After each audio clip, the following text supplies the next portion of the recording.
Assalamualaikum warahmatullahi wabarakatuh.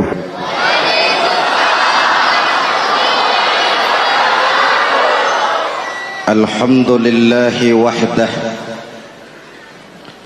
sadaqa wa'dah wa nasara 'abdah, wassalatu wassalamu ala man la nabiyya ba'dah, Sayyidina Muhammad ibn Abdullah wa ala alihi wa sahbihi wa mawalah, amma ba'du. Saudara-saudara kaum muslimin yang saya cintai, perjalanan waktu telah mengantarkan kita memasuki Ramadan. Kata orang, jauh berjalan banyak dilihat, dan pengalaman adalah guru yang paling bijaksana. Kalau ibadah Ramadan kita berhasil, maka kita yang malam ini pasti bukan kita sebulan yang lalu.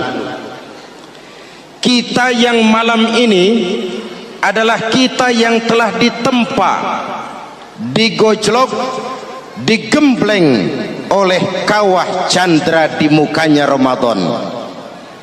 Dan setelah perjalanan panjang, perjuangan mengendalikan diri dan menahan nafsu, kita akan merayakan Idul Fitri. Apa yang harus kita laksanakan? Malam ini saya ingin sampaikan ayat 186 surah Al-Baqarah, di mana Allah menuntun kita. Pertama, walitukmilul iddata, hendaknya engkau sempurnakan jumlah bilangan hari puasamu.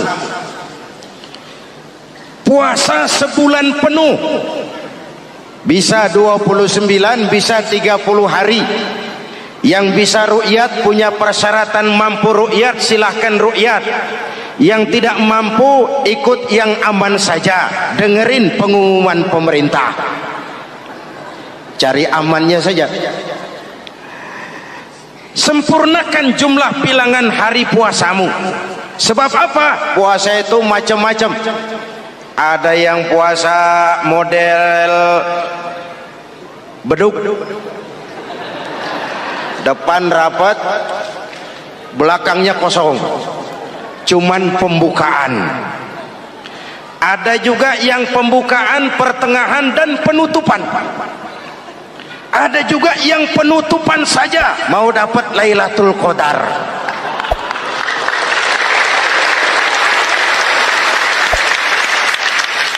Allah berpesan, walitukmilul iddata, sempurnakan jumlah bilangan hari puasamu. Puasa itu sebulan penuh. Setelah selesai itu, walitukabbirullaha ala ma hadakum, hendaknya engkau agungkan, engkau bertakbir, mengagungkan Allah yang telah memberikan hidayah kepadamu. Tidak ada takbiran sebelum selesai Ramadan. Walitukmilul iddata, itu dulu, sempurnakan jumlah bilangan hari puasamu. Selesai baru walitukabbirullah. Jangan lebaran masih seminggu sudah Allahu Akbar, Allah ngiko. Walitukmilul iddata, sempurnakan dulu jumlah bilangan hari puasamu. Ini adab. Selesai, walitukabbirullah, baru engkau bertakbir, agungkan nama Tuhanmu. Kenapa? Ala ma hadakum, yang telah memberikan petunjuk dan hidayah kepada kita semua. Saudara, kalau bukan lantaran hidayah Allah, berat sebulan penuh enggak makan, lapar melilit perut, haus mencekik tenggorokan. Kalau bukan hidayah, berat melawan nafsu. Kalau bukan hidayah, berat melawan setan. Bagaimana enggak berat? Dia lihat kita, kita enggak lihat dia. Ini kan curang musuh begini. Semata-mata karena hidayah dari Allah. Intan paling mahal, mutiara paling berharga, tidak lain adalah hidayah. Saudara lihat dalam sejarah, kadang-kadang anak Nabi tidak dapat hidayah, tidak terpanggil mengikuti kebenaran. Kan'an anak Nabi Nuh, betul? Kadang-kadang bapak Nabi tidak dapat hidayah. Azar bapaknya Nabi Ibrahim. Ibrahim penegak tauhid, bapaknya produsen berhala. Kadang-kadang istri Nabi tidak mendapat hidayah, kafir, istrinya Nabi Lut. Kadang-kadang paman Nabi tidak dapat hidayah, ingkar, Abu Jahal, Abu Lahab, paman Nabi kita. Anak Nabi, bapak Nabi, istri Nabi, paman Nabi, hidayah tidak datang, mereka tidak terpanggil mengikuti kebenaran. Alhamdulillah, kita yang ponakan Nabi aja bukan,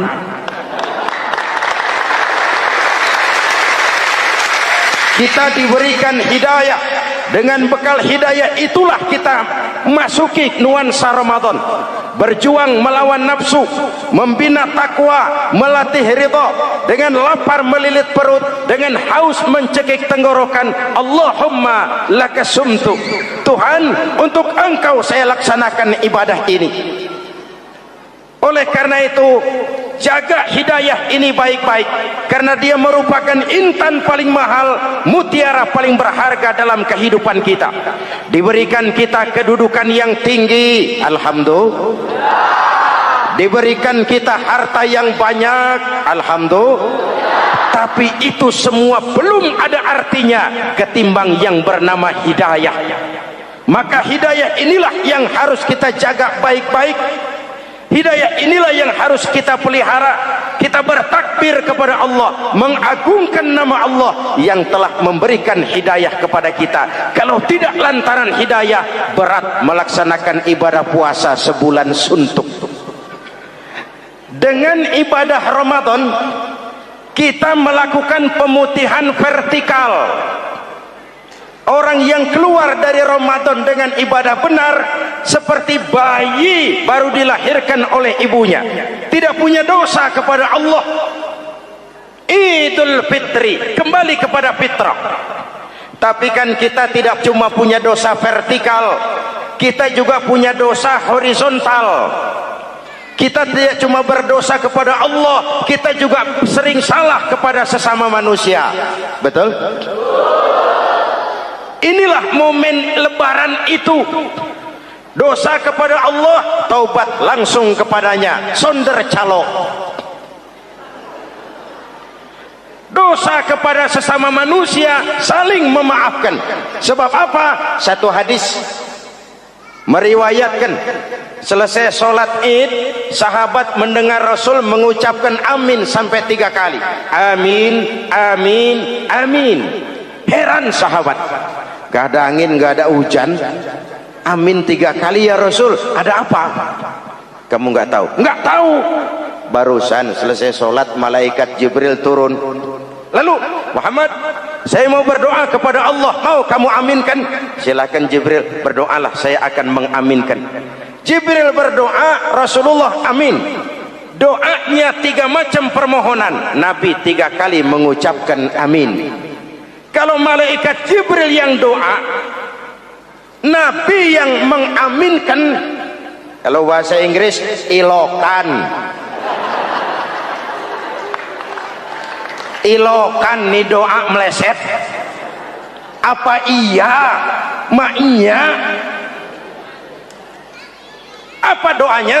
Pertama, ya Allah, hari ini 1 Syawal, doa malaikat Jibril, saya mohon kepadamu, jangan engkau terima puasa dan ibadahnya anak yang durhaka kepada ibu bapaknya. Rasulullah mengucapkan amin. Jelas? Belum tentu memang setiap kita orang tua, tapi pasti setiap kita anak. Jikalau anak punya ibu dan bapak, seorang anak yang puasa Ramadan, tarawih malam hari, bayar zakat, tadarus Al-Quran, jikalau sudah durhaka kepada kedua orang tuanya, didoakan oleh malaikat Jibril, diaminkan oleh Nabi supaya puasa dan ibadahnya tidak diterima. Na'udzu. Maka selesai sholat Idul Fitri, tugas yang paling utama minta ridho ibu dan bapak. Satu. Yang kedua, ya Allah,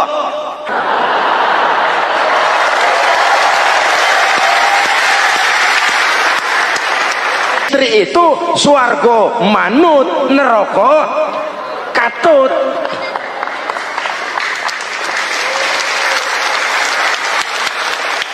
Yang ketiga, ya Allah, hari ini 1 Syawal, saya mohon kepadamu, jangan engkau terima puasa dan ibadahnya muslim yang tidak mau memaafkan sesama saudaranya muslim. Memberi maaf lebih berat daripada minta maaf, tapi memberi maaf lebih mulia daripada meminta maaf. Kalau kita sudah minta maaf, orang tidak mau memaafkan, itu tanggung jawab dia kepada Allah. Orang macam itu yang tidak mau memaafkan sesama saudaranya, didoakan agar puasa dan ibadahnya tidak diterima oleh Allah Subhanahu. Riwayat lain menceritakan, satu hari Nabi lagi kumpul dengan sahabat. Nabi tanya, saudara-saudara, atadruna manil muflis? Tahu nggak kamu siapa orang yang bangkrut, orang yang sial, orang yang celaka? Siapa? Macam-macam jawaban sahabat. Ada yang bilang, al-muflisu fina man la dirham lahu wala mata'. Menurut pendapat kami, orang yang sial, yang bangkrut, yang kagak punya duit. Apalagi mau lebaran kayak begini, bangkrut bener bang. Kadang-kadang yang habis belanja pulang bukan langsung ke rumahnya, ngeneng-ngeneng di depan tetangganya, manas-manasin orang. Hadirin yang saya hormati, semua diukur dengan kacamata materi. Apa jawab Nabi? Bukan. Orang bangkrut bukan yang nggak punya duit. Orang bangkrut itu orang yang nanti di hari kiamat datang menghadap Allah dengan membawa pahala solat, pahala zakat, pahala puasa, karena di dunia rajin ibadah.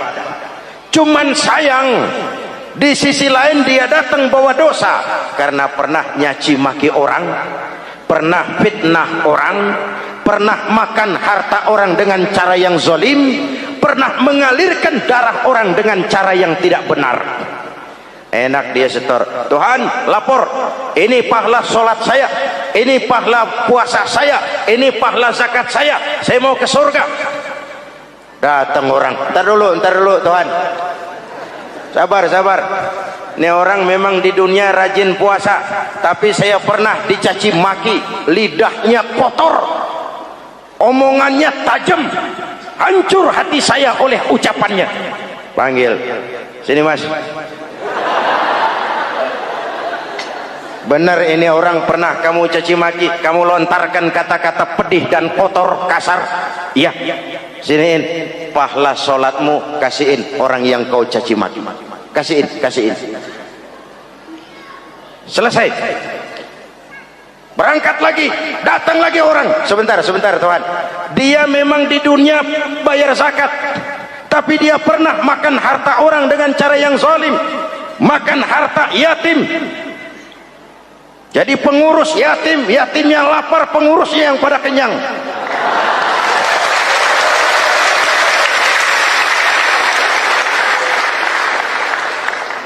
Saya menuntut keadilan. Benar. Siniin pahala zakatmu, kasih orang yang kau makan hartanya. Kalau kebaikannya habis, yang nagih datang terus, apa yang terjadi? Dosa orang yang dia sakiti diambil, diberikan kepada dia. Bangkrut nggak? Pahala dipretelin, dosa dikasih. Modal boros, tagihan utang datang terus. Bangkrut bin bangpak alias sial dangkalan. Tahu sial dangkalan? Itu namanya udah jatuh ketiban ember. Jatuhnya sakit, ketiban embernya bonyok.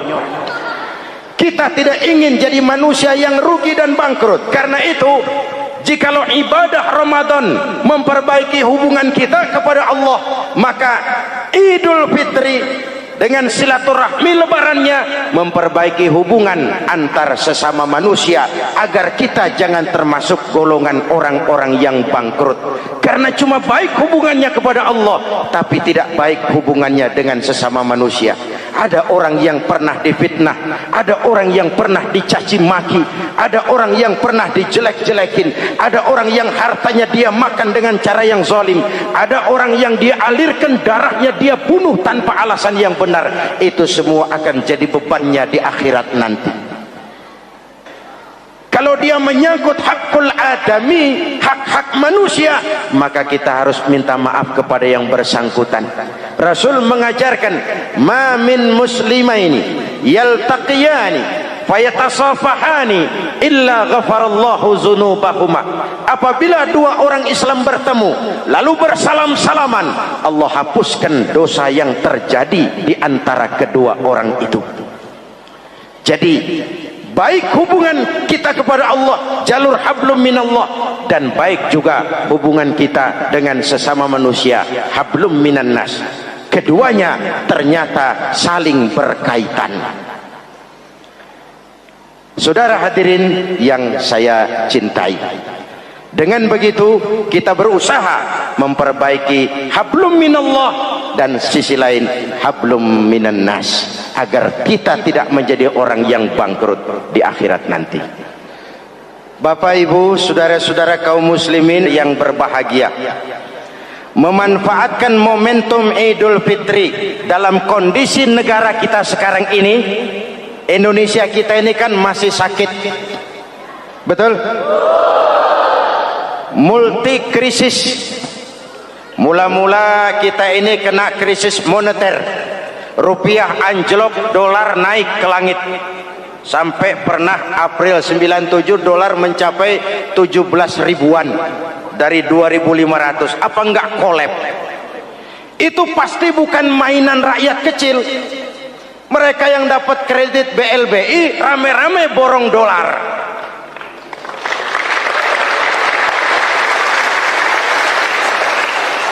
Kita mah bocah kampung boro-boro borong dolar, ngeliat juga tumben.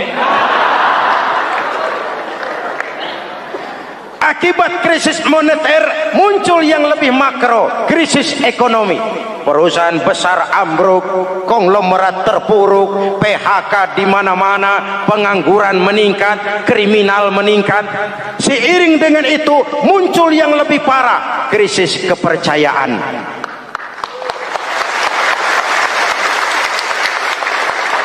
Benih-benih perpecahan bertebaran di mana-mana. Dampaknya masih sangat terasa sampai sekarang ini. Kita lihat sekarang ini, Aceh belum selesai, Papua minta merdeka, Timur Timur cerai. Dalam kondisi seperti inilah momentum Idul Fitri harus jadi lem perekat yang menjaga keutuhan kita. Sampai Rasulullah berpesan, ini 3 pesan utama beliau yang saya sampaikan malam ini. Pertama, silman qata'ak, bersilaturahmilah kau kepada orang yang marah denganmu. Kalau orang baik kita baik lagi, pantas, memang mestinya begitu. Tapi bersilaturahmilah kepada orang yang marah denganmu. Kita harapkan lebaran nih yang silaturahmi jangan cuman kita rakyat di kampung, tapi yang ngaku atau diakui sebagai pemimpin, para elit politik di atas saling bersilaturahmi.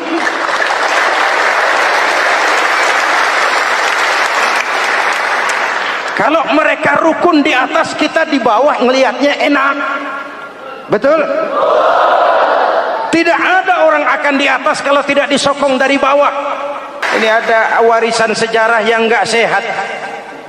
Di zaman Bung Karno, sampai Bung Karno jadi presiden seumur hidup, Bung Karno dikenal sebagai tokoh revolusioner. Nggak sepaham sama Bung Karno, cepat-cepat dianggap ini kontra revolusi. PKI berontak, Bung Karno jatuh, muncul Orde Baru. Bung Karno disebut Orde Lama. Yang nggak cocok sama Orde Baru, wah itu orang Orde Lama. Lalu reformasi, Orde Baru lengser, jadi lagi alat yang nggak cocok sama golongannya. Oh, itu orang orde baru. Kapan selesai urusan? Kalau kita terjebak dengan budaya dendam, naik ini, babat itu, naik itu, sikat ini, kapan mau selesai? Rasulullah lahir di Mekah, perjuangannya dihambat, dicaci maki, dilontari kotoran onta, sahabatnya dibantai, diancam mau dibunuh, hijrah ke Madinah. Setelah di Madinah jadi besar, tentaranya kuat, pengikutnya banyak, pasukannya hebat. Satu saat beliau masuk kembali ke kota Mekah dengan kekuatan full, tentara yang gagah, Quraisy pucar kacir. Ini nih Muhammad yang dulu kita caci maki, yang dulu kita ancam mau kita bunuh, yang kita usir, sekarang dia masuk dengan tentaranya yang hebat. Kalau dia menuntut balas, habis kita sekarang ini. Apa jawab Nabi? Beliau turun dari punggung onta lalu pidato dengan tawadu. Saudara-saudara, al-yauma yaumul marhamah. Ini hari yang penuh kasih sayang.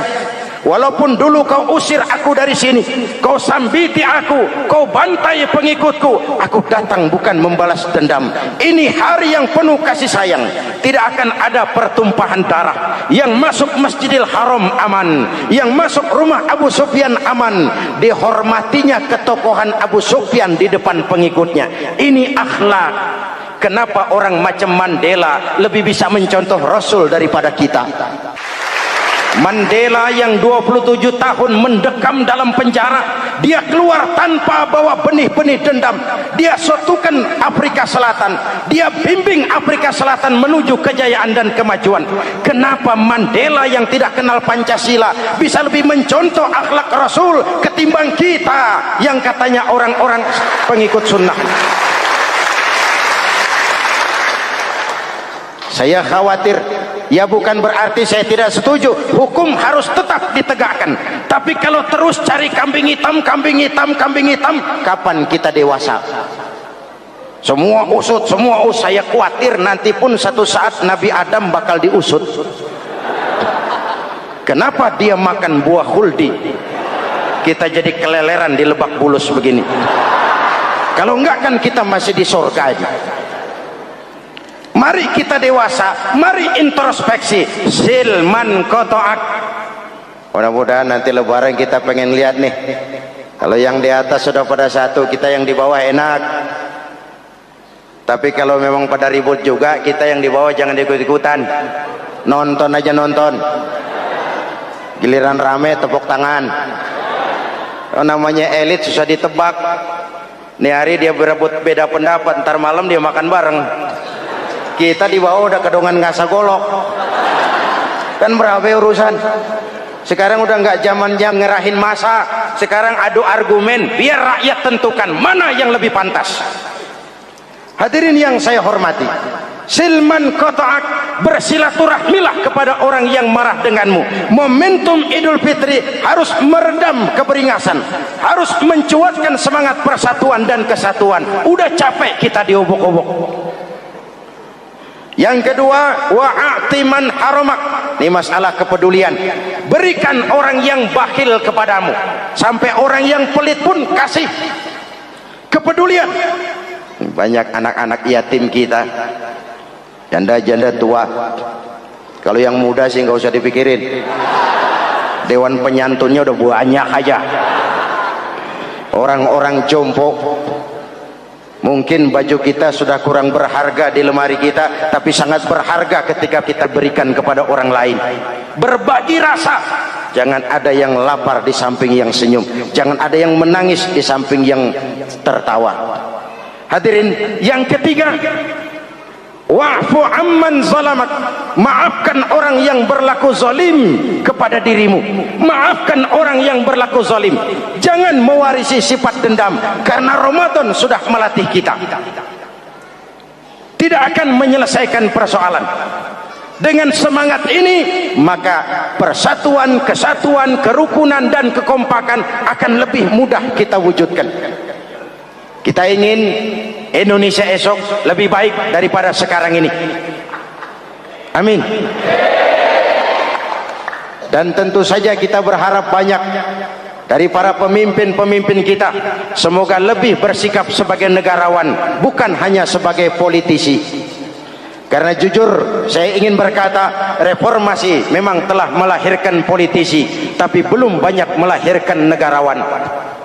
Negarawan adalah orang yang ngayomi seluruh rakyat. Sekarang rakyat cuma di atas namakan, biar banyak banget. Kalau tidak mendukung dia, dianggap bukan rakyat. Biar dikit banget, kalau pendukungnya, itulah rakyat sejati. Ini pemimpin model apa kayak begini?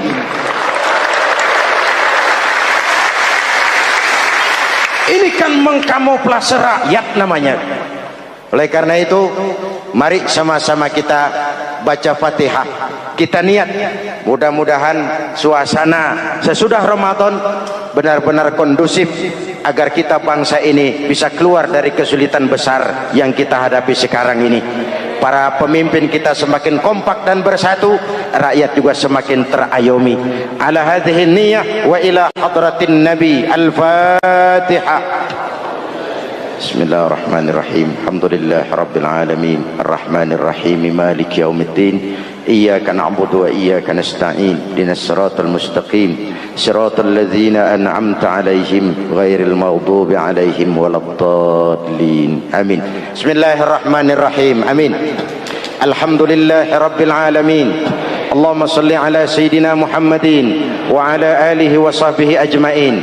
Rabbana taqabbal minna salatana wa siyamana wa qiyamana wa takhassu'ana wa ta'abbudana wa tammim taksirana ya arhamar rahimin. Allahumma ij'alna minas su'ada'il maqbulin wa la taj'alna minal ashqiya'il mardudin. Allahumma a'izzal islam wal muslimin wansur man nasaraddin wakhzul man khazalal muslimin. Allahumma afdalu ma qultuhu ana wan nabiyyuna min qabli la ilaha illallah.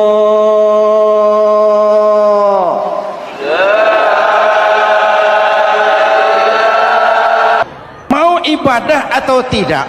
Saya percaya kepada sesuatu yang saya mengerti, sesuatu yang boleh dipelajari sejak TK sampai perguruan tinggi, sejak anak-anak sampai kakek nenek. Saya bukan percaya kepada sesuatu yang saya tidak mengerti tapi yang harus saya percaya. Saya justru percaya kepada sesuatu yang memang saya mengerti.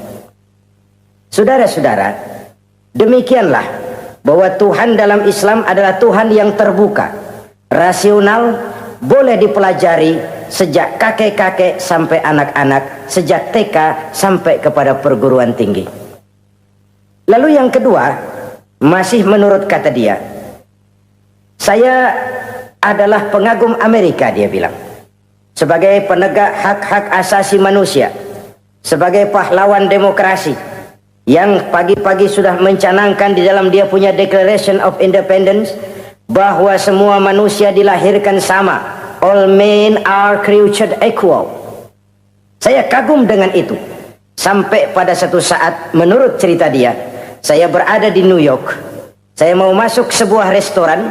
Saya tertegun ketika saya akan masuk. Di pintu restoran itu tertulis white only. White only. Hanya melayani kulit putih. Artinya sing kulite ireng minggir. Saya gelo, saya nelongso, bahasa Inggrisnya. Katanya all men are created equal. Semua manusia dilahirkan sama. Lah ini kok tegel-tegele? Kok sampai hati bikin tulisan hanya melayani kulit putih? Sampai saya melihat dalam Islam ini betapa si kulit putih dan si kulit hitam duduk saling berdampingan. Masjid menjadi simbol semangat kebersamaan mereka. Siapapun masuk masjid, buka sepatu. Di sana mereka menghadap ke arah yang sama, menyembah Allah Tuhan yang sama, mengikuti cara Rasul yang sama, melakukan gerak yang sama, membaca bacaan yang sama, dengan bahasa yang sama. Persaudaraan seperti inilah yang lama saya dambakan. Ini kenapa saya memilih Islam. Saudara-saudara kaum muslimin, saya ingin menggunakan cerita ini sebagai pengantar bahwa salah satu misi Islam memang membebaskan manusia dari ras diskriminasi. Nabi menyatakan, Innallaha la yanzuru ila suwarikum wa amwalikum, walakin yanzuru ila qulubikum wa a'malikum.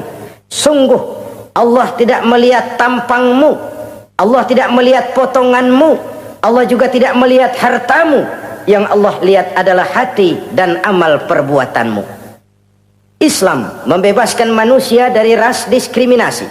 Dari manapun orang datang, apapun warna kulitnya, dari suku apapun ia dilahirkan, akidah mengikatnya dalam satu persaudaraan yang mesra, persaudaraan Islam.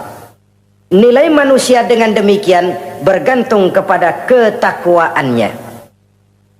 Takwa, seperti kita tahu, adalah bahasa Quran yang sudah menjadi bahasa kita.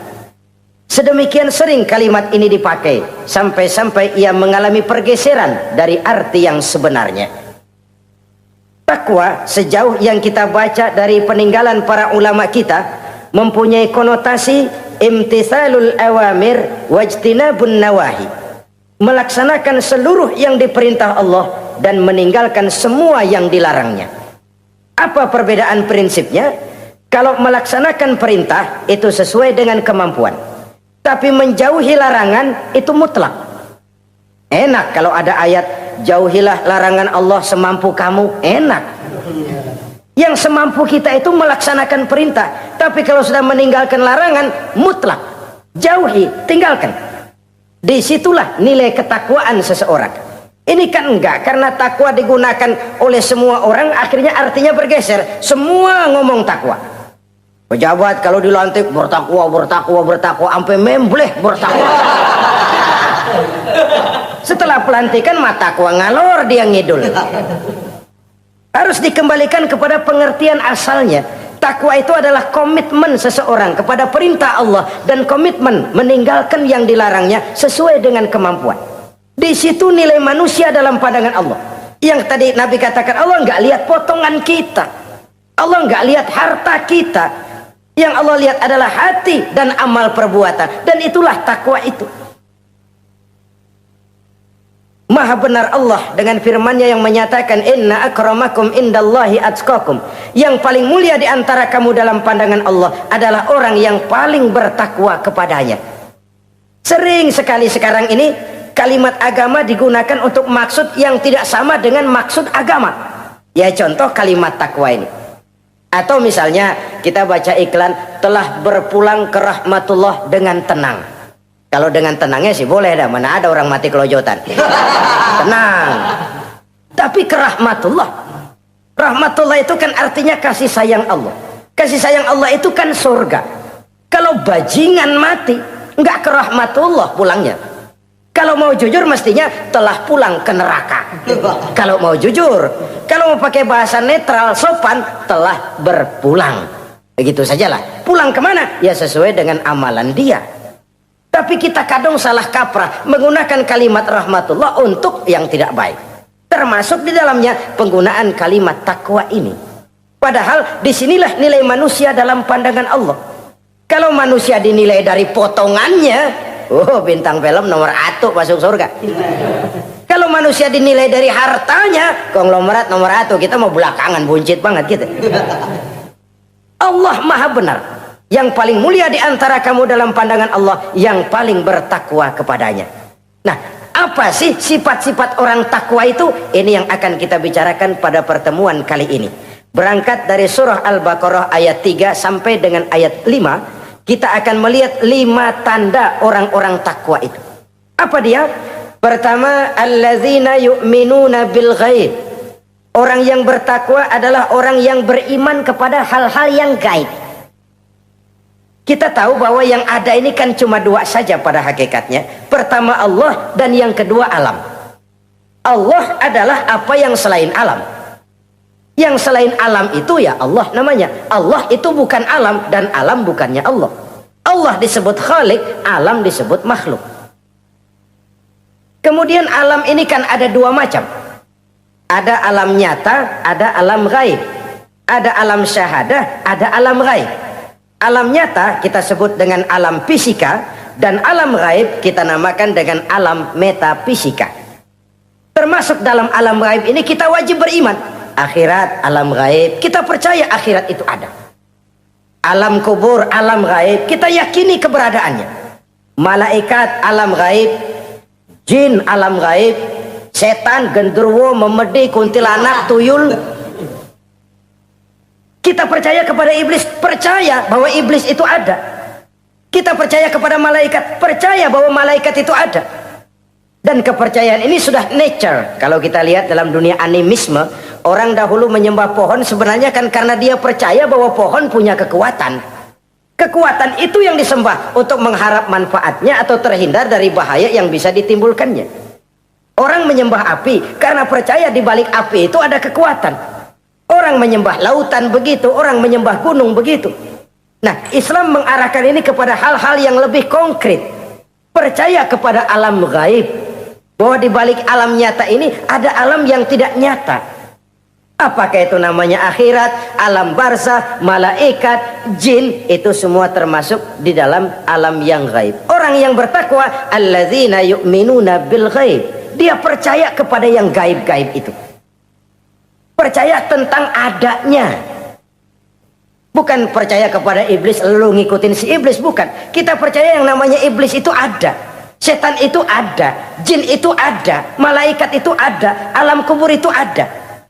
Sebagai makhluk yang diciptakan oleh Allah dan Allah sebagai khalik. Baik alam syahadat, baik alam gaib, penciptanya tetap Allah Subhanahu wa ta'ala.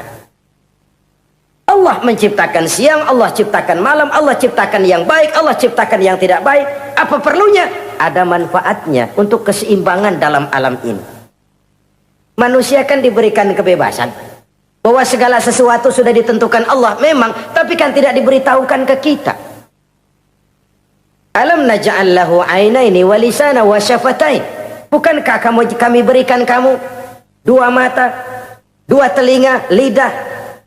Bukankah kami berikan kamu kemampuan untuk berpikir? Kami berikan tunjukkan dua jalan yang baik, yang tidak baik. Kira-kira, manusia, ini jalan kebaikan, akhirnya akan sampai ke surga. Ini jalan kejahatan, akhirnya akan sampai ke neraka. Silakan kamu memilih. Agar kamu tidak salah pilih, kami berikan otak. Kami turunkan Rasul, kami turunkan wahyu, kami turunkan agama. Kalau sudah semikian komplitnya, masih salah pilih juga, emang dasar rezeki bonyok. Dikasih otak, diturunkan nabi dan rasul, diturunkan wahyu, ditunjukkan jalan kebenaran. Malahan kata Imam Mustafa Al-Maraghi, Allah memberikan petunjuk kepada kita itu bertahap. Pertama diberikan yang namanya hidayatul ilham, insting. Insting ini tingkatan dasar yang sangat diperlukan oleh manusia. Kita bisa lapar, kita bisa sedih, kita bisa gembira, kita bisa nangis, kita bisa ketawa. Nggak ada yang ngajarin. Belum pernah saya melihat ada kursus ketawa, belum pernah. Belum pernah ada akademi pertangisan, nggak ada. Itu insting yang kita bawa sejak lahir. Dan anehnya ketawa tiap orang nggak sama, nangis tiap orang nggak sama. Itu insting. Bayangin kalau itu nggak ada. Kita nggak bisa sedih, nggak bisa gembira, kita nggak bisa ketawa, nggak bisa nangis. Polos hidup ini, kayak boneka. Nggak ada insting. Nah, ini juga diberikan kepada binatang. Binatang kan cuma instingnya insting rendah. Binatang marah bisa marah. Tapi perasaan mulia binatang nggak punya. Kepengen dipuji, kan kagak ada binatang. Dia cuma punya perasaan-perasaan rendah. Marah, pengen tahu kebo kita sodok, marah dia. Perasaan rendah, lapar, binatang punya. Kenyang, binatang punya. Tapi perasaan tinggi, binatang nggak punya. Kepengen hidup lebih baik, nggak ada. Kepengen hidup terhormat, nggak ada. Senang kalau dipuji, nggak ada. Coba dah kebo kita puji habis-habisan, diam aja dia. Waduh, lu bukan main, hebat bener. Ya tetap aja kebo. Atau kita caci maki, nggak bakal dia marah. Ini perasaan tinggi, ingin lebih baik, ingin lebih terhormat, senang kalau dipuji, marah kalau dicaci. Itu perasaan tinggi yang hanya diberikan kepada manusia. Manusia dipuji senang, dicaci marah. Orang kita puji walaupun wah kamu hebat bener, walaupun dia bilang ah kamu bisa aja, tapi kupingnya tetap aja mekar. Senang kalau dipuji. Insting yang rendah diberikan juga kepada binatang, tapi bukan insting yang tinggi. Ini petunjuk pertama. Dengan itu kita punya perasaan dasar untuk mengagumi, untuk sedih, untuk gembira dan sebagainya. Setelah insting kita diberikan panca indera yang kerjanya juga nggak sama. Penciuman dengan pendengaran dengan penglihatan kan nggak sama. Yang enak buat kuping belum tentu enak buat hidung. Orang buang angin kalau ditinjau dari segi bunyi enak buat kuping, tapi hidung kan kelabakan. Kerjanya nggak sama. Panca indera ini penting sebagai kesiapan untuk melayani insting. Persiapan melayani insting. Cukupkah? Tidak. Binatang juga diberikan panca indera. Bahkan kadang-kadang panca indera binatang lebih tajam daripada panca indera manusia. Nah, lalu diberikan yang ketiga. Ini yang membedakan manusia dari binatang. Apa? Hidayah berupa akal, pikiran. Dengan ini coba kita lihat. Manusia bikin rumah, burung bikin rumah. Tapi bandingkan, rumah burung dari tahun atu, ya gitu-gitu aja. Tapi rumah manusia, Masya Allah, modelnya macam-macam. Ada yang kita dari jauh nggak ngerti, ini celengan apa rumah orang ini, bundar begini. Binatang bikin rumah, manusia bikin rumah. Binatang bikin rumah dengan insting, manusia bikin rumah dengan otak. Hasilnya berbeda. Manusia tidak punya sayap, tapi dengan otaknya dia bisa terbang lebih tinggi dari burung. Manusia tidak bernapas dengan insang, tapi dengan otaknya dia bisa nyelam lebih dalam daripada ikan. Ini kelebihan manusia dari binatang, diberikan otak. Belum cukup rupanya otak, karena otak ini penemuannya relatif. Apa yang dianggap hari ini benar, besok udah nggak benar. Apa yang hari ini otaknya bilang baik, besok dia bilang jelek. Apa yang hari ini otaknya bilang katakan jelek, besok dia bilang baik. Yang relatif tidak bisa dijadikan pegangan. Maka Allah lalu memberikan yang keempat, Hidayatuddin namanya, petunjuk berupa agama. Diberikan insting, diberikan panca indera, diberikan otak, lalu diberikan agama. Turun para rasul yang 25 itu yang merupakan mata rantai yang berkaitan, tidak terpisah. Misi samawi, semuanya sama bersumber dari Allah yang satu itu. Setelah agama datang, masih ada yang lebih penting. Apa? Hidayah yang disebut taufik.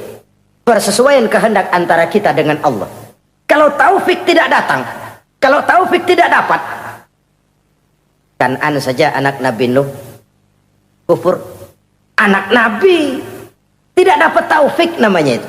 Agama turun, bapaknya Nabi. Bapaknya Nabi. Azar, ayahnya Nabi Allah Ibrahim, tidak mendapat taufik. Lalu Abu Jahal, Abu Lahab, pamannya Nabi, tidak mendapat taufik. Lalu istrinya Nabi Lut tidak mendapat taufik. Bayangkan ini, anak Nabi, paman Nabi, bapak Nabi, istri Nabi. Taufik inilah yang hak prerogatif Allah.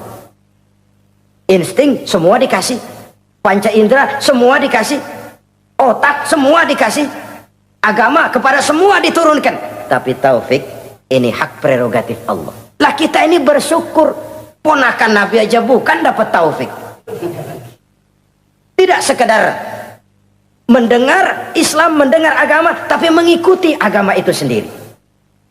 Inilah institusi-institusi yang diberikan Allah kepada kita. Jadi kalau sudah begini lengkap, manusia, nih aku kasih, tempuh jalan ini, masih salah juga, dasar sableng.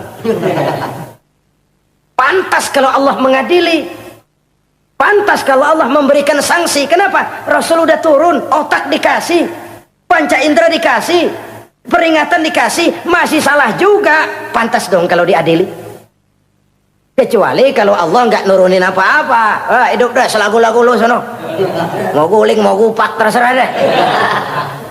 Kalau begitu lalu ada pengadilan, nggak adil. Ini institusinya lengkap kok. Pantas kalau Allah mengadakan pengadilan di akhirat. Pantas kalau Allah meminta kita pertanggungan jawab. Komplit begini rupa. Nah, termasuk di dalamnya kita percaya kepada yang gaib ini. Bahwa ada yang tidak nyata di balik yang nyata ini. Ada yang kita percaya kebaikannya, ada yang kita percaya sekedar percaya saja. Kayak setan, iblis, kita percaya adanya, tapi kan nggak wajib ngikuti. Termasuk mempelajari ilmu-ilmunya setan, ilmu-ilmunya iblis. tenung, santet, nujum-nujuman, ramal-ramalan, itu kan ilmu-ilmunya setan, ilmu-ilmunya iblis. Belajar saja pun jangan, belajar saja pun nggak boleh, apalagi sampai mengamalkannya.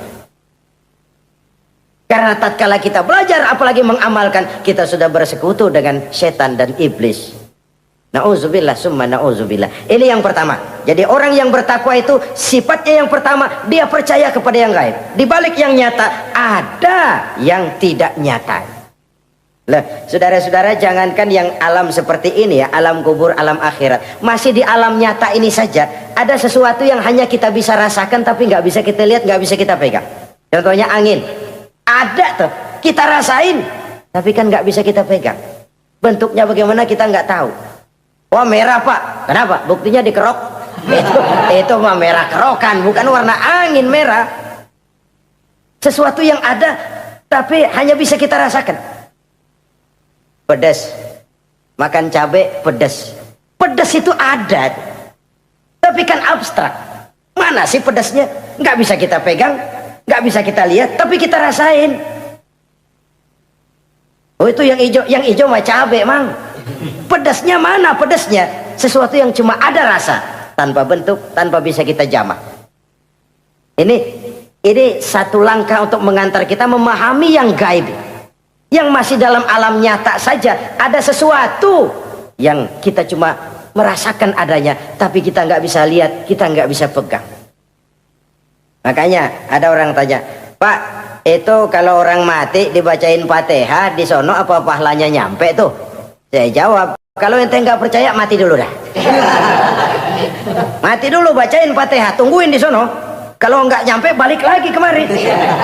Long bagaimana hal-hal yang kayak begitu? Wong sholat saja kita nggak tahu sholat kita diterima atau tidak oleh Allah.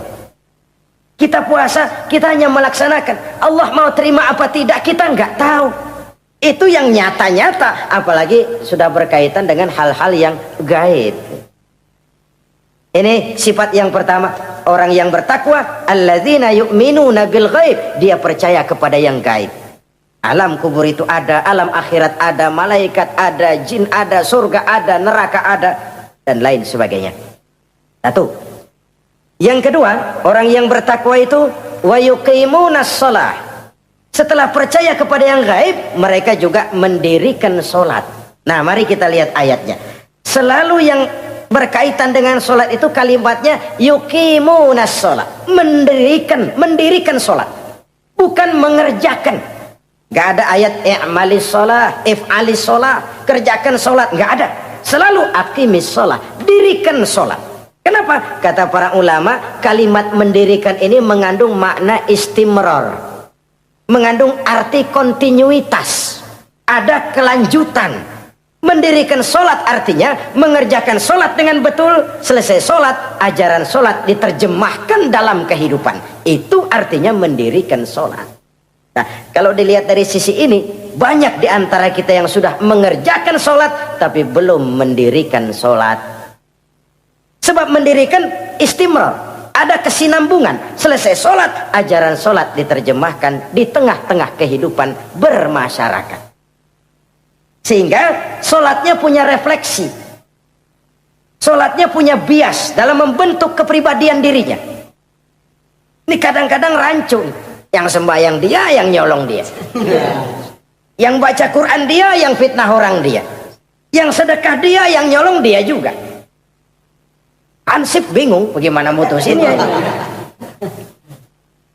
Kalau mendirikan sholat mengandung arti kesinambungan, selesai sholat, ajaran sholat diterjemahkan dalam kehidupan. Apa? Banyak tentunya. Misalnya sholat melahirkan sikap rendah hati, melahirkan keikhlasan, melahirkan sifat jujur, melahirkan sifat disiplin, dan lain sebagainya. Dan itu diterjemahkan dalam kehidupan. Kita lihat, ini anggota badan kita yang paling terhormat kan kepala. Kalau bercanda sama teman, dipegang tangan, kita masih senyum. Dipegang kaki, kita masih senyum. Tapi kalau pala dikeplakin, jengkel bukan main. Kenapa? Al-Mukarram itu adanya di sini. Otak, di kepala. Tapi kepala yang kita hormati ini ketika sujud dengan di hadapan Allah sama rendahnya dengan telapak kaki kita. Allahu Akbar. Yang besar cuma Allah. Manusia, kepala sama rendah dengan telapak kaki. Kesadaran ini membias, selesai sholat, kembali ke masyarakat, sombongnya hilang. Apalagi ikhlas. Sholat itu kan lillahi ta'ala. Orang mau puji apa tidak, enggak soal. Orang mau bilang ini, mau bilang itu, soal lain. Yang penting ini saya kerjakan lillahi ta'ala. Karena Allah saja, bukan karena yang lain. Disiplin. Sehari semalam 5 kali kita lapor kepada Sang Maha Komandan. Bagaimana tidak akan tercegah dari perbuatan yang keji dan munkar? Seorang prajurit saja, kalau sehari semalam 5 kali dia lapor kepada komandannya, saya yakin dia tidak akan sempat melaporkan yang tidak baik. Pantas kalau Al-Quran memberikan jaminan, sholat mampu mencegah manusia dari perbuatan yang keji dan munkar. Masih ada yang tanya, Pak, katanya sembahyang mencegah orang berbuat jahat. Iya, teman saya kok sembahyang nyolong ayam. Bagus, sembahyang nyolong ayam. Coba nggak sembahyang, nyolong motor. Gedean lagi yang dicolong. Dan sebenarnya itu bukan jawaban, itu cuma logika saja. Yang benar adalah sholatnya belum berfungsi. Dia baru mengerjakan sholat, belum mendirikan sholat. Inilah yang kalau kita jujur mau bicara, inilah problem kita sekarang ini. Mengislamkan orang Islam. Bagaimana dari mengerjakan sholat kita menjadi mendirikan sholat. Agar sholat itu membuahkan hasil berupa pembentukan kepribadian. Di tengah-tengah kehidupan sosial kemasyarakatan. Kalau tidak, ya sekedar terjebak kepada rutinitas. Pergi haji begitu, pulang haji bikin gila. Masuk Ramadan begitu, selesai Ramadan ya tetap begitu. Ibadah tidak memberikan bias dalam pembentukan pribadi. Itulah sebabnya digunakan kalimat yuqimunas sholat, mendirikan sholat yang mengandung arti berkesinambungan. Selesai sholat, jiwa dan semangat, ajaran dan filsafat sholat diterjemahkannya dalam kehidupan sehari-hari. Saudara-saudara kaum muslimin rahimakumullah. Sifat yang ketiga dari orang takwa adalah wa mimma razaqnahum yunfiqun. Mereka menginfakkan sebagian dari rezeki yang diberikan Allah kepada mereka. Rizki, menurut definisi yang diberikan para ulama kita, ar-rizqu bimakna al-ata hissiyan kana au ma'nawiyan. Rizki adalah pemberian, baik yang abstrak maupun yang konkret. Selama ini kita sering mengartikan rizki hanya dalam bentuk uang, sehingga rizki kita dibatasi oleh pengertian kita sendiri. Padahal tidak cuma uang, ilmu adalah rizki. Jabatan dan kedudukan adalah rizki. Otoritas dan wibawa juga rizki. Anak, istri, suami juga rizki. Ketika ayat ini mengatakan wa mimma razaqnahum yunfiqun, mereka menginfakkan sebagian dari rizki. Yang dimaksud di sini adalah rizki yang konkret dalam bentuk materi, uang, benda dan lain sebagainya. Orang yang bertakwa sadar benar, dari Allah rezeki datang, ke jalan Allah rezeki dibelanjakan. Semakin kita rajin membelanjakan rezeki di jalan Allah, biasanya akan semakin mengalir rezeki dari Allah. Semakin bakhil kita, kadang-kadang rezeki juga malas deketin kita. Yang keempat, orang yang bertakwa itu alladzina yu'minuna bima unzila ilaika wa ma unzila min qablik. Mereka beriman, mereka percaya kepada apa yang diturunkan terhadap Muhammad, yaitu Al-Quran, wa ma unzila min qablika, dan apa yang telah diturunkan sebelum kamu, yaitu Taurat, Zabur dan Injil.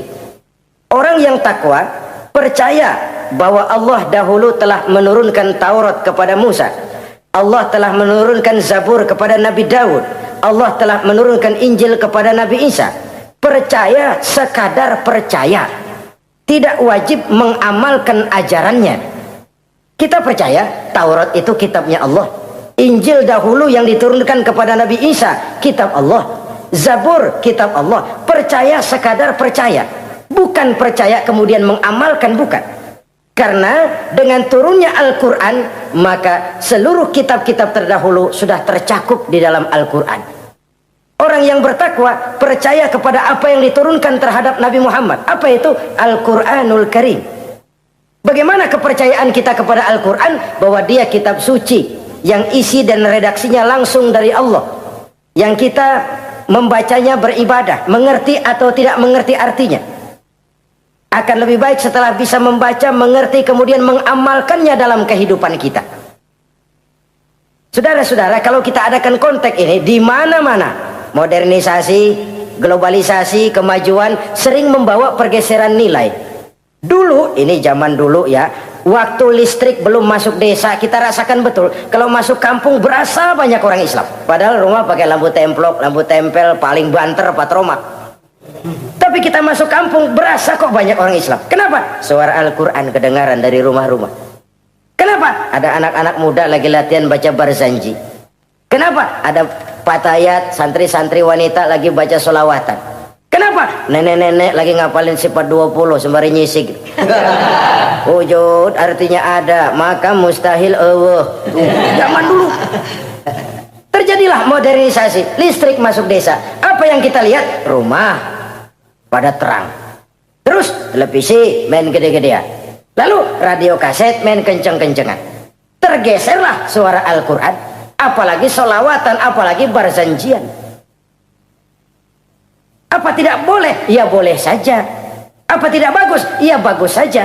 Tapi kalau harus menggeser, apalagi menggusur nilai-nilai positif, itu yang kita prihatin. Kan Nabi mengingatkan, la tattabi'anna sunnana man kana qablakum shibran bi shibrin wa zira'an bi zira'in.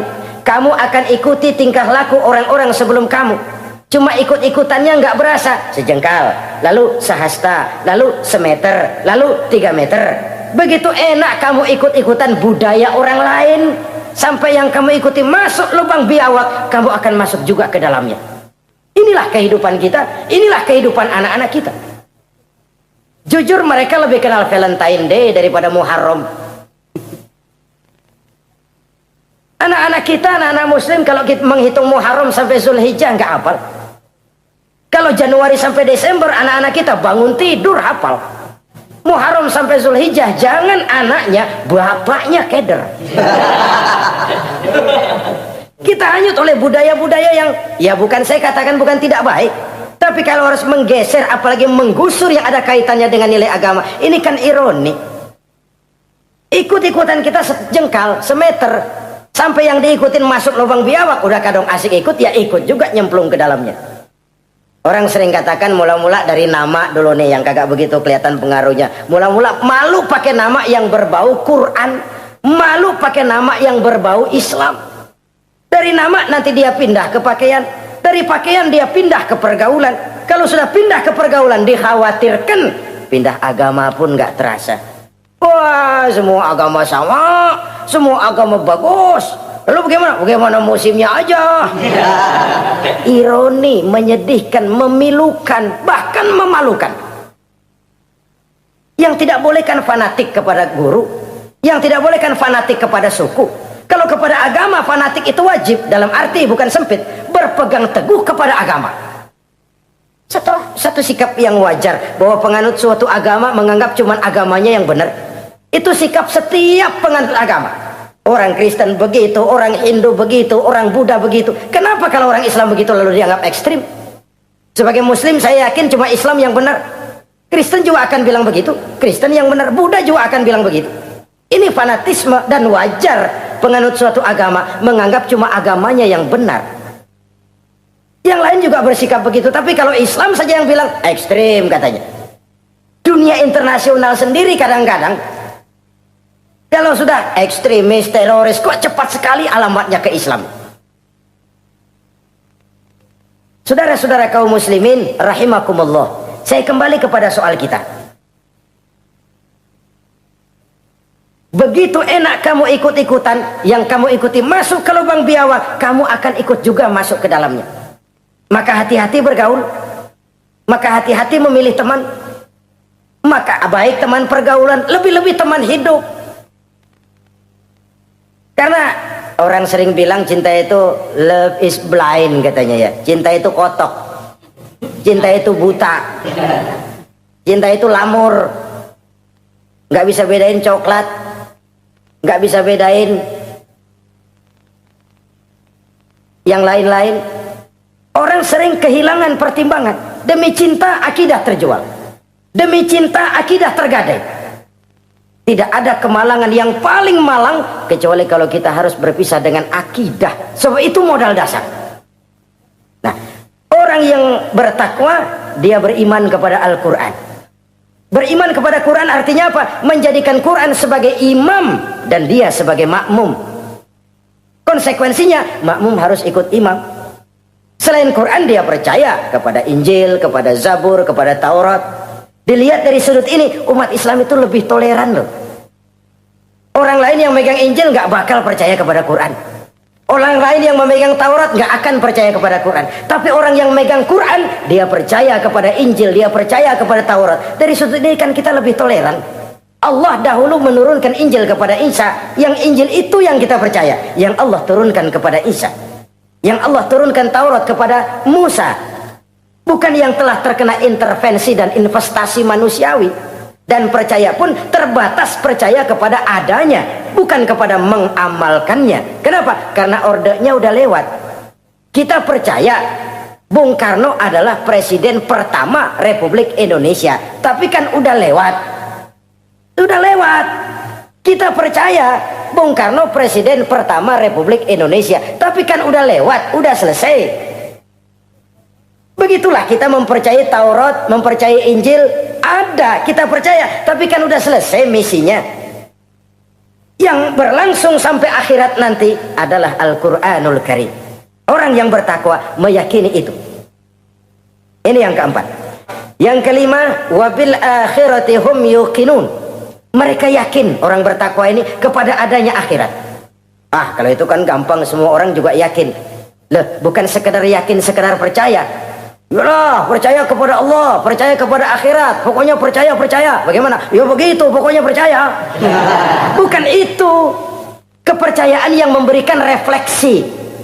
Iya ya, akhirat ada. Ada hidup sesudah mati, ada akhirat sesudah dunia. Saya memang benar kepengen cepat kaya, tapi kalau nipu orang nanti di akhirat bagaimana? Ini loh. Saya memang benar kepengen cepat naik pangkat, tapi kalau mesti jilat atas injak bawah, sikut kiri kanan, teman jadi lawan, lawan jadi teman, di akhirat saya bagaimana? Ini loh percaya akhirat itu. Saya memang benar kepengen cepat kaya, tapi kalau makan renten nanti di akhirat bagaimana? Kepercayaan yang mewarnai gerak kehidupan. Kalau percaya sekedar percaya, yang buta campur budak juga percaya akhirat ada. Tapi kan kepercayaan yang memberikan refleksi, mewarnai gerak hidup kita. Loh, enggak gitu. Orang yang percaya akhirat itu gayanya enggak gitu. Orang yang percaya akhirat itu sikapnya enggak gitu. Orang yang percaya akhirat jalannya enggak gitu. Orang yang percaya akhirat ngomongnya enggak asal ngomong. Kepercayaan yang memberikan refleksi terhadap gerak hidup. Nah, ini refleksi dari sifat-sifat takwa. Saudara-saudara, kalau itulah sifat-sifat orang takwa, lalu terhadap mereka yang takwa ini, karunia apa yang diberikan Allah? Apa keutamaan mereka? Mari kita kutip beberapa ayat. Pertama, ini janji Allah ya. Wa may yattaqillaha yaj'al lahu makhraja. Siapa yang bertakwa kepada Allah, maka ia akan diberikan jalan keluar dari segala macam kesulitan. Masya Allah. Orang takwa itu kan orang yang dekat dengan Allah. Kalau sudah dekat dengan Allah, everything is running well. Apa yang nggak selesai? Impossible, kata otak. Tidak mungkin, kata rasio. Mana bisa menurut kebiasaan. Tapi orang yang takwa selalu saja ada jalan keluar. Selalu diberikan Allah jalan keluar. Ini yang faktor yang irasional, faktor yang non komputer, faktor yang samawi. Allah yang mau, ada saja jalan keluar. Coba. Waktu terjadi peristiwa hijrah, Masya Allah, Rasulullah itu sudah dikepung rapat rumahnya, pagar betis. Jangan manusia, tikus saja nggak bisa lewat. Rapat di pagar betis. Kesepakatan sudah jelas, membunuh Muhammad bersama-sama. Apa yang terjadi? Ketika Nabi keluar, buka pintu, وَجَعَلْنَا مِنْ بَيْنِ أَيْدِيهِمْ شَدَّةً وَمِنْ خَلْفِهِمْ شَدَّةً فَأَغْشَيْنَاهُمْ فَهُمْ لَا يُبْصِرُونَ. Di depan, belakang, di kiri, kanan mereka kami jadikan dinding. Kami butakan mereka. Mereka enggak lihat Muhammad keluar dari rumahnya. Allah berikan jalan keluar. Padahal Quraisy siaga satu, pita merah, apel siap, mata menteleng, Nabi lewat enggak kelihatan. persis ikan bandeng. Ikan bandeng kan melotot, colok dia aja, nggak lihat apa-apa. Yaj'al lahu makhraja, Allah berikan jalan keluar dari berbagai macam kesulitan. Sesuatu yang menurut kita, aduh udah dah, nyerah dah, nggak bisa dah. Tapi orang yang takwa kepada Allah, Allah janji, Allah lah yang janji ini, yaj'al lahu makhraja, Allah akan berikan jalan keluar dari segala macam kesulitan. Kenapa? Dia dekat dengan Allah. Orang yang kayak begitu yang kita takut itu. Doanya ngebul kata anak-anak. Permohonannya didengar, ratapannya dipenuhi. Allah berikan dia jalan keluar, ada saja jalan keluarnya. Ini keistimewaan pertama dari orang yang takwa itu. Lah kalau Allah yang ngasih jalan keluar, siapa yang bisa mencegah jalan orang kayak begitu? Di pagar betis lolos, di Gua Sur Quraisy sampai ke Gua Sur mencari Nabi. Kalau mereka nengok aja kelihatan. Apa yang terjadi? Dilalah, dadakan. Burung bertelur di bibir goa, laba-laba bikin sarang di bibir goa. Quraisy mikir kalau Muhammad masuk kemari telur berantakan, rumah laba-laba hancur nih, nggak mungkin dia ke sini, cari ke tempat lain. Rumah laba-laba yang rapuh menggagalkan usaha Quraisy yang gagah perkasa.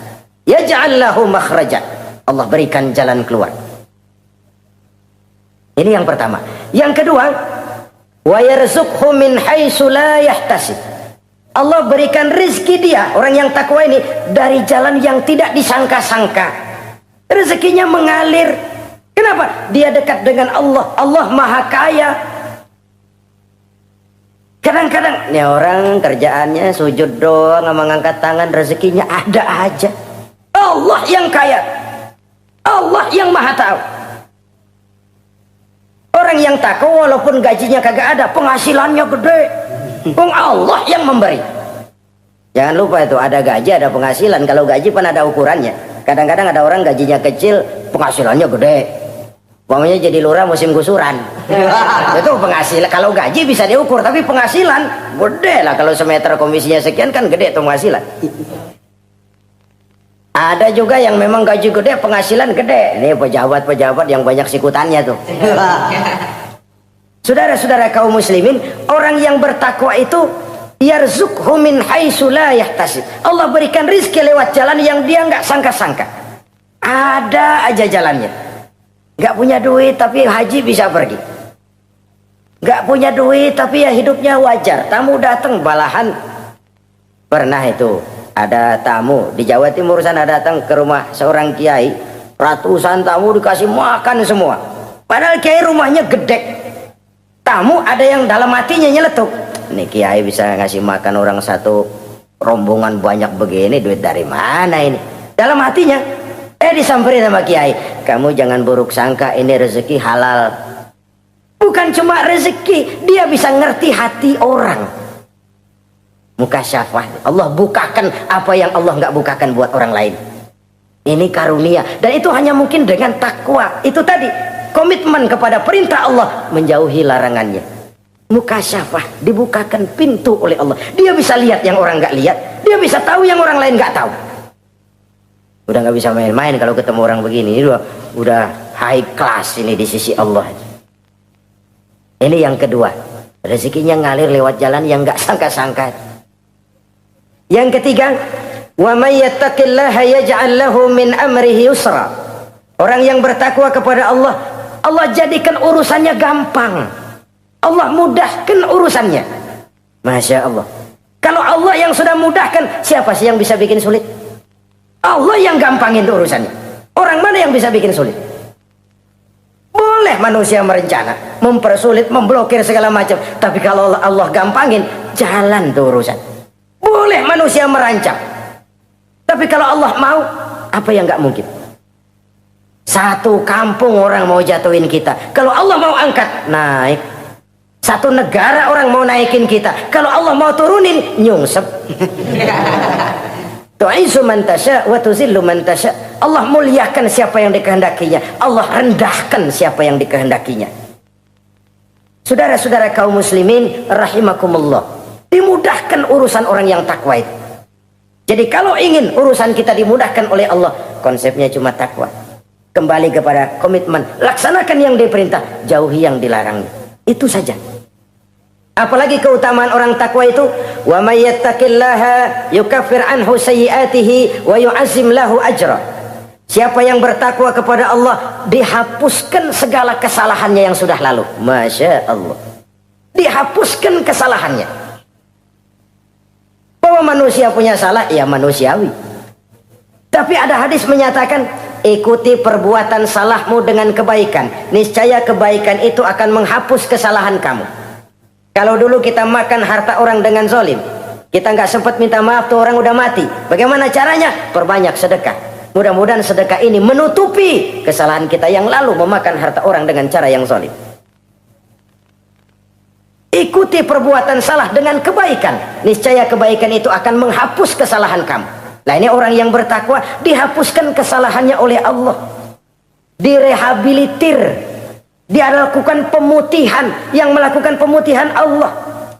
Kalau dosa sudah dihapuskan, Masya Allah. Coba ada hadis menyatakan, siapa orang baca Bismillahirrahmanirrahim, maka dia bisa lewat di atas air. Beku itu air. Bismillah saja bisa jalan di air. Ini bismillahnya orang yang bagaimana? Nih. Bismillahnya orang yang bobotnya ringan. Bobotnya ringan, dia bisa jalan di air. Kenapa bobotnya ringan? Dosanya pemutihan. Model kita 16 kali baca bismillah, lewat di empang kelelep aja. Bobot kita kelewat berat oleh lapisan-lapisan dosa. Makin banyak dosa, makin berat bobot. Lalu bagaimana kita mau mendapat kemudahan dari berbagai urusan? Bung, dosa kita berlipat-lipat. Kata Imam Ghazali, hati itu kayak kaca, bening pada asalnya. Itu kan fitrah. Tiap kali kita berbuat dosa, noda, plek, plek, plek. Tapi orang yang rajin istighfar, orang yang rajin berbuat baik, noda itu dia bersihin tuh, dia lap, rek. Sehingga kaca ini walaupun dia terkena kotoran, tapi bersih lagi. Kenapa? Rajin dilap, rajin istighfar, rajin berbuat baik untuk menutupi kesalahan. Tapi kalau istighfar tidak berbuat baik, berat, itu nanti itu kotoran-kotoran di kaca itu berubah jadi tieng. Udah susah diilangin kotorannya, berkarat di atas kaca. Kalau dosa sudah berkarat di hati, susah dihapus, berat untuk taubat, berat untuk melakukan kebajikan. Itu sudah kerugian besar buat kita semua. Orang yang baik bukan orang yang tidak pernah salah. Orang yang baik adalah orang yang kalau dia berbuat salah, dia sadar, dijadikannya pelajaran untuk tidak diulanginya lagi pada masa yang akan datang. Manusia dalam Islam tidak dilahirkan dengan dosa, tidak. Manusia bertanggung jawab terhadap perbuatannya sendiri-sendiri. Oleh karenanya, apabila kita terjatuh berbuat salah, cepatlah adakan perbaikan. Orang yang bertakwa, dihapuskan kesalahannya oleh Allah, dilakukan pemutihan. Ya sama juga televisi lah. Kita dulu udah lupa bayar, kelamaan numpuk. Akhirnya kan kata petugas, yang bulan ini bayar aja dah, yang bulan ini aja dah, yang lain mah pemutihan.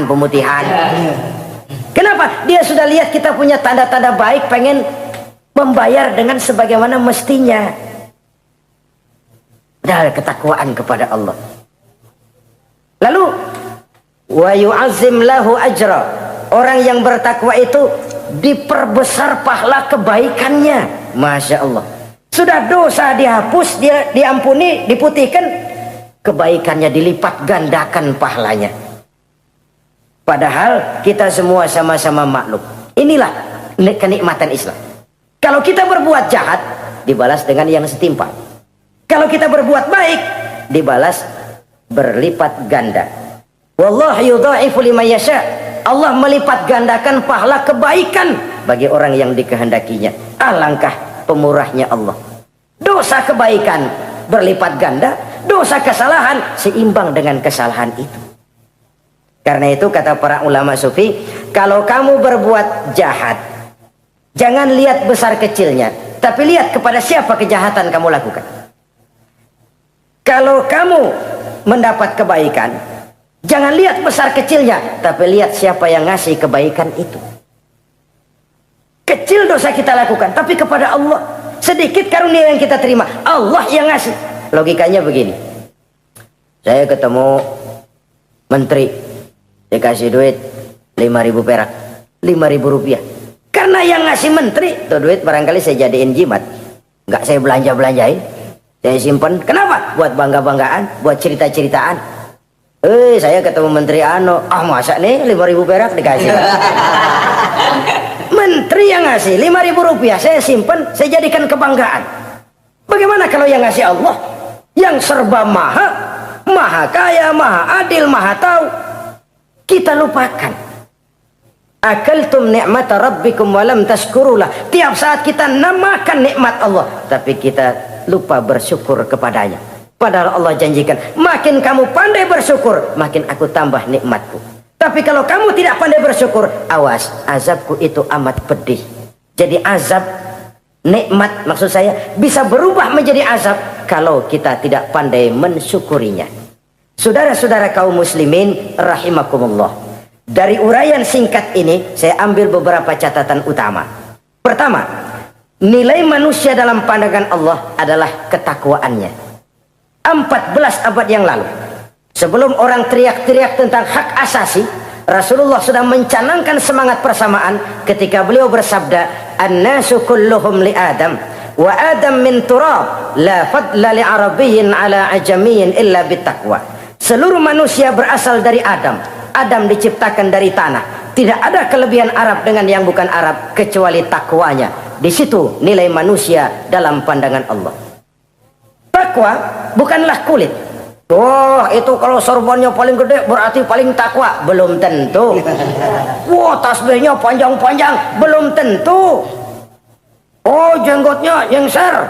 Belum tentu. Kumisnya tebal buat nyaring kopi kali. Itu kulit perlu, tapi isi jauh lebih penting. Sehingga Nabi katakan, at-taqwa hahuna. Takwa itu di sini, di sini, di sini, 3 kali. Di hati, bukan di serban, bukan di tasbih, bukan di sajadah, bukan di sarung. Di sini, di situ takwa. Penggeraknya adalah hati. Dan untuk itu Allah menyediakan fasilitas keutamaan. Diberikan jalan keluar dari berbagai kesulitan, diberikan rizki dengan jalan yang tidak disangka-sangka, dihapuskan kesalahannya, dimudahkan usahanya, diperbesar pahala kebajikannya. Karena itu, untuk mengejar posisi di hadapan Allah, tidak lain adalah takwa. Allah tidak bedakan manusia dari keturunannya, warna kulitnya, tapi dari ketakwaannya kepada Allah. Orang yang takwa disebut muttaqin, dan itulah nilai tertinggi manusia di hadapan Allah Subhanahu wa ta'ala. Semoga kita diberikan kekuatan untuk mencapai martabat takwa ini dan mendapat keutamaan-keutamaan seperti yang dijanjikan Allah. Sekian dulu jumpa kita kali ini. Insya Allah lain kesempatan kita jumpa kembali. Terima kasih atas segala perhatian. Mohon maaf atas segala kekurangan. Usikum wa iyaya bitaqwallah. Wassalamualaikum warahmatullahi wabarakatuh.